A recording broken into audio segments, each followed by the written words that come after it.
How did the idea for the gallery start?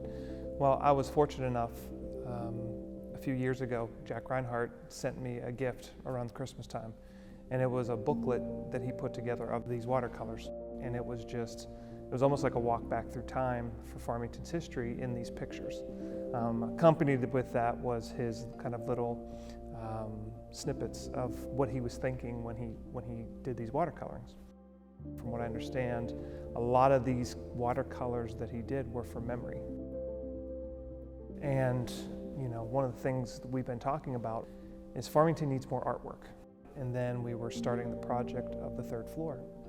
And back to the question of what kind of artwork are we going to do? And Brandon and I were really talking about it, and Brandon said, what about Jack's watercolors? We got the board, the executive committee, house committee, everybody to agree this was the direction, and we got, most importantly, Mr. Rinehart agreeing to give us not only copies, but he actually gave us the originals to have for the club's history. The vision and kind of thought behind the Rinehart Gallery was to honor a longtime member, Jack Rinehart, who has grown up here at Farmington, and over the years as a noted architect, he's created beautiful watercolored artwork that reflects his life and memories as a child growing up at Farmington. So what we've done is, as we've renovated the guest room hallways between rooms 321 and 323, we've taken that and created a gallery effect with taking Jack's watercolor artwork and framing it, laying it out in a gallery layout with gallery-inspired wall wash fixtures that provide proper illumination. And along with each handsomely framed piece of art is an adjacent caption made up of Jack's own words reflecting the art that's being featured. First, I was born in one of the houses of my grandfather, who was Hollis Rinehart, who started the Kenridge, built across from Birdwood. And I have pictures of me standing beside the baby pool, and I've been in and around the club ever since. And from the baby pool, I moved to the bigger pool, where we used to play Fox in the Gully. Our parents would let us out of the car on the circle, and we'd run down the hill and dive in and see if we could get to the other side without getting tagged.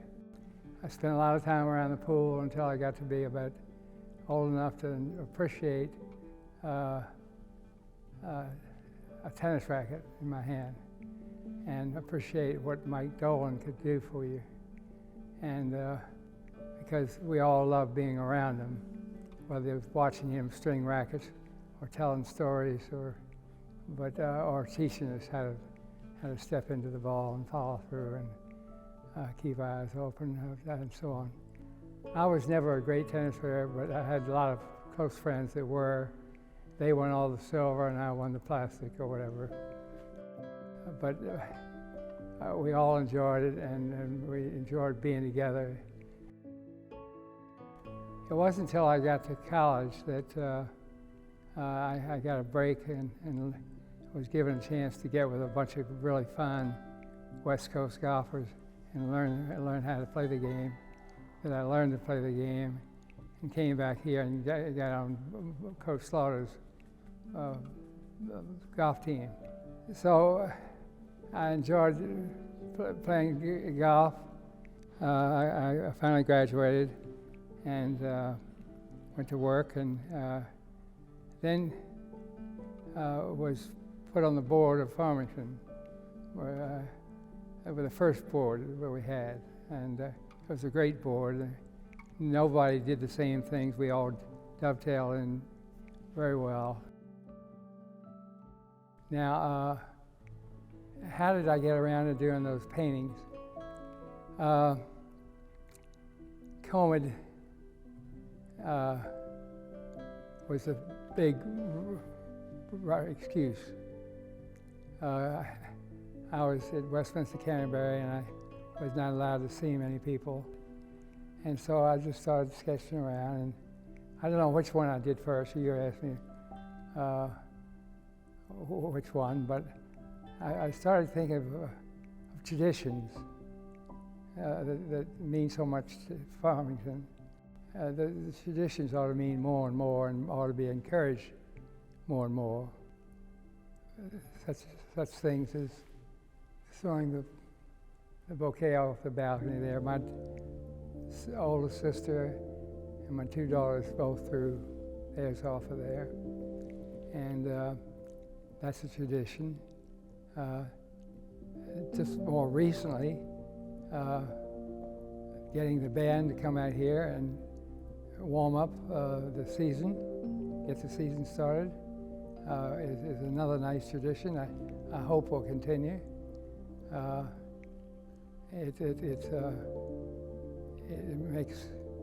makes Farmington special. By the time I finally finished the final band member, it became my favorite because I was with it for so long, getting each band member in there with an instrument, and then it was fun remembering the times we had skating on the Farmington Pond down here. We'd get up early in the morning, and we'd call some of our friends, and we'd go out to these various ponds and check them, see if the ice was suitable to skate on. Let memories make your life better. If you take the time to walk upstairs and you walk through it, although it may not have been your complete experience, it really transports you back until you can feel and see the energy of the club. You also get to see where the club was years ago to kind of where it's transformed today. For everything that Jack has given the club, to be able to honor his legacy and all the contributions to the club by doing this small little gesture, it just seemed like the right fit. So the Rinehart Gallery was very heartfelt for me, and the artwork is so beautiful and so charming, and something that I wasn't even expecting to be part of.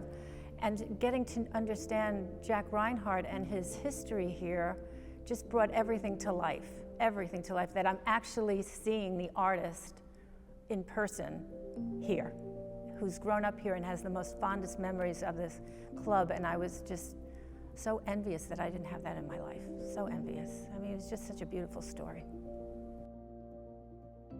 The interesting thing about the Rinehart Gallery is it's given us an opportunity, which we've worked on many kind of gallery layouts of things and historical significant artwork collections for country clubs throughout the country.